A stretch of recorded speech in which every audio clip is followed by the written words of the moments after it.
there isn't so many movies out there that push the envelope for sex, drugs, and violence as much as they used to back in the earlier days anymore. Mainly because most production companies want to increase audiences. Like they want to tone down the level of violence so that at least guys up to ages like 15 or older or maybe even younger want to go see them. That's pretty much as to why most movies that are a part of the Marvel universe, as of this day and age, practically become the big thing now. I don't understand why, because I'm not like a total fan of too many movies from the Marvel universe. I mean, quite frankly, just the CGI and the special effects are just a little too you know, overblown for my taste. See, I'm basically an old school kind of guy in ways of movies. I like basically, I mean, I do like a lot of modern movies, but it kind of depends on what that modern movie is. Like, um, like I said, I'm not a huge fan of too many movies. I'm not into any too many comic book based movies, but I do like movies like Tarantino's Django Unchained and The Hateful Eight. Those movies are pretty good. I in regards to modern later 2000s or 2010s. I would have to say The Town. Writer director Ben Affleck, that has some pretty good action scenes, and that's not even totally an action movie. It's more of a crime drama. Kind of you know sort of The Departed or Boondock Saints. Because it takes place in Boston, and I like those Irish mob type movies. Those three that I mentioned. There was Kill the Irishman. That was a good one. Killing Them Softly. That was a pretty good violent movie.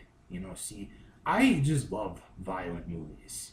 They're just they, totally they totally appeal to angry people.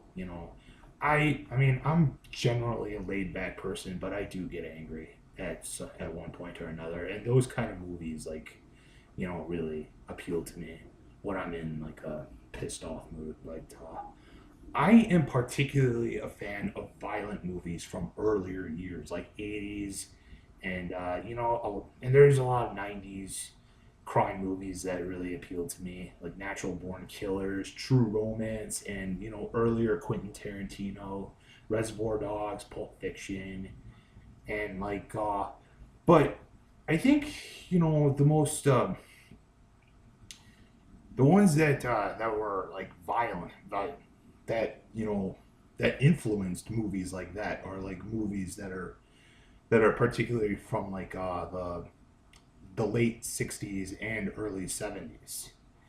You know, and there's a lot of violent movies from the 70s that I really enjoy, that became icons, Mean Streets, that second Martin Scorsese's second movie after Who's That Knocking at My Door. That's another film with that's the first film with him, with Harvey Keitel and Robert De Niro.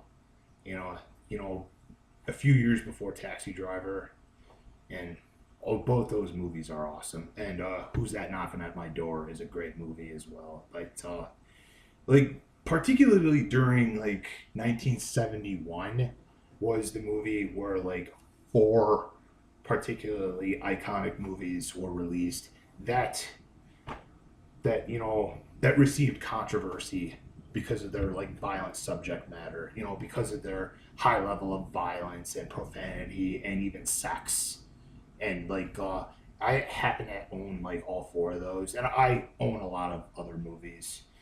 But I'm discussing these four movies because I would have to say are like four of the films from the early 70s that has, you know, influenced a generation of other violent movies of later years, either like the 70s, 80s, 90s, even like, you know, the early 2000s. But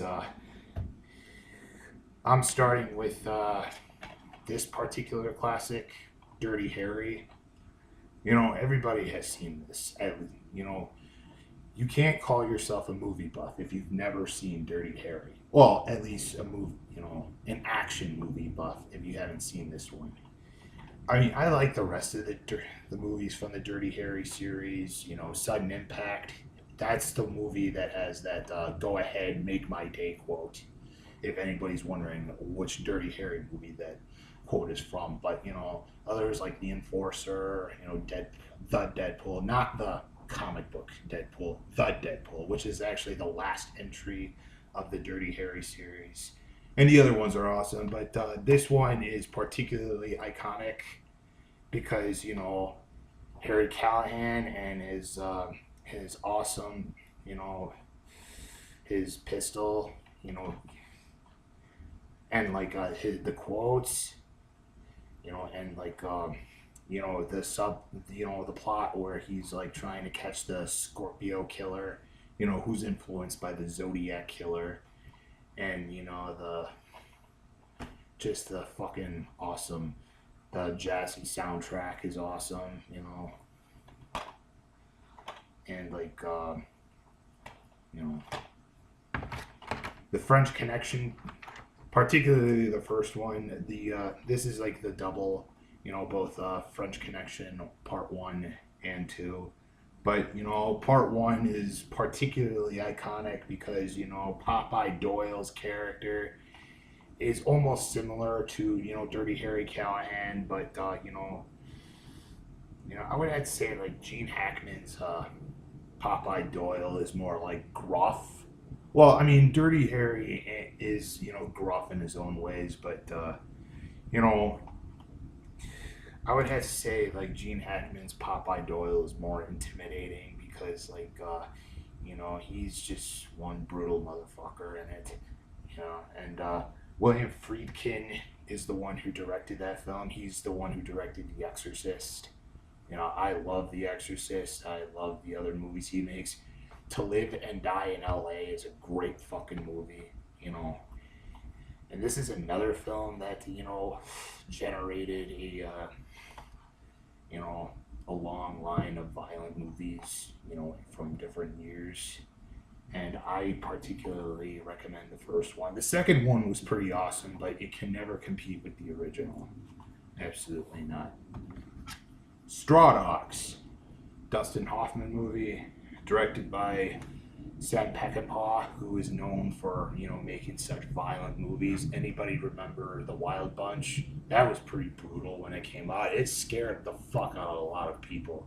You know, when it first came out, it like a lot of people just like bolted to the exit because it was just so gruesome that, you know, the level of violence in that movie was not, you know, most, you know, audiences did not expect that shit in that movie, you know, because it was just a Western. But this particular film, this is, I would have to consider to be like, you know, a companion piece because of the level of violence, but it also has like a lot of sexual content, you know, and like, as you can see, Dustin Hoffman, he, you know, he starts off as like, you know, the mild-mannered, you know, mathematician, but like, you know, the more he's like victimized and bullied by the local hooligans of the village that him and his wife, you know, go,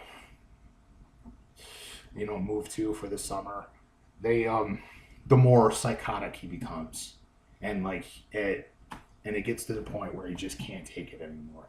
He, you know, opens fire, you know, he fights back, you know, especially towards the end. I'm not, for those of you who have not seen it, I'm not going to give away too much, but I would seriously recommend this. You know, fucking, you know, this is like, but they did have like a remake in 2011, which was a piece of garbage. They tried modernizing a little too much of it, and I pretty much did not like that one. But yeah, I love this film. And last but not least, A Clockwork Orange. Everybody has seen this. You know, everybody loves this fucking movie, especially me. Now, this is a film that defined the word controversy when it was released, in 1971. Although it, despite, the high level of graphic violence, the rape scenes, and just the disturbing images, it has become a pop culture icon, especially, Malcolm McDowell's portrait of Alex DeLarge. He was a sinister motherfucker in it.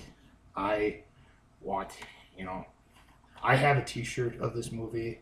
I am that big of a fan of it. I am that big of a fan of Stanley Kubrick. I also have, t-shirts of The Shining and 2001: A Space Odyssey. But, see, this movie does, appeal to a lot of American audiences. And, if anybody has seen the movie Romper Stomper with Russell Crowe, that film is actually partially inspired by this movie, because of the extreme violence, and Russell Crowe's Hando is sometimes compared to Malcolm McDowell's, Alex DeLarge. But, I like both movies just the same, but if it wasn't for this movie, movies like, American Psycho, Romper Stomper, or, Requiem for a Dream, those type of movies would not exist if it wasn't for this movie. I seriously believe that those movies, in my opinion, were totally influenced by this particular film because, like I said, the disturbing images, the extreme violence, the sexual content, and it's sort of kind of like the movie Trainspotting. I got a T-shirt of that film as well. But, and that's basically all for for these movies. All four of these movies were released the same year, and all four of them have generated controversy for their extreme level of violence. But like I said, they have practically become pop culture icons. I mean, not too many people I would have to say French Connection and Straw Dogs are more underrated in comparison to A Clockwork Orange and Dirty Harry, because not too many people have heard or seen The French Connection or Straw Dogs, and I personally enjoy both. I mean, I enjoy all four of them, but I personally recommend both Straw Dogs and The French Connection, and maybe The French Connection too. That is, if it depends on what you think of sequels into those kind of movies. But yeah, for those of you who have not seen these movies, I would strongly recommend it. If you're a fan of old school violence, I would seriously give these one a try, because if it wasn't for these movies, Quentin Tarantino or Martin's or any other director, they wouldn't have any good careers. And that's basically it. Thanks for watching.